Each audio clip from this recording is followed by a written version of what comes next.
Hello കൂട്ടുകാരെ, 3-4 ദിവസത്തെ ഇടവേളയ്ക്ക് ശേഷം നമുക്കൊരു എണ്ണ കാച്ചുന്ന വീഡിയോ കാണിക്കാം.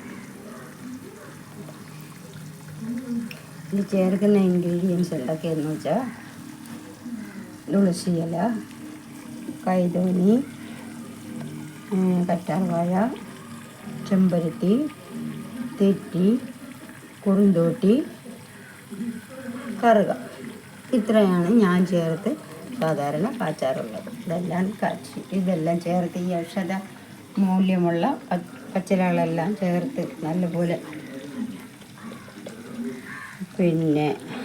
ഇതെല്ലാം ഈ പച്ചിലകളെല്ലാം നല്ലപോലെ ചതച്ച് കരലിലോ അമ്മിക്കല്ലിലോ ഏതിൽ വെച്ചെങ്കിലും നല്ലപോലെ ചതച്ച് ഇടിച്ച് അതിൻ്റെ ചാറ് പിഴിഞ്ഞെടുത്ത് അതിൽ എണ്ണയൊഴിച്ച് ഞാൻ ഇത് കണ്ടോ, അടുപ്പിലാണ് ഞാൻ കാച്ചുന്നത്.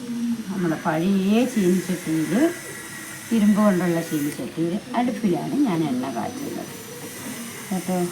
ഏതാണ്ട് അതിൻ്റെ പാകം ആകാറായി. ഇനി കുറച്ച് നേരം കൂടി കഴിയുമ്പോൾ അത് ശരിയാവും. ഓക്കെ.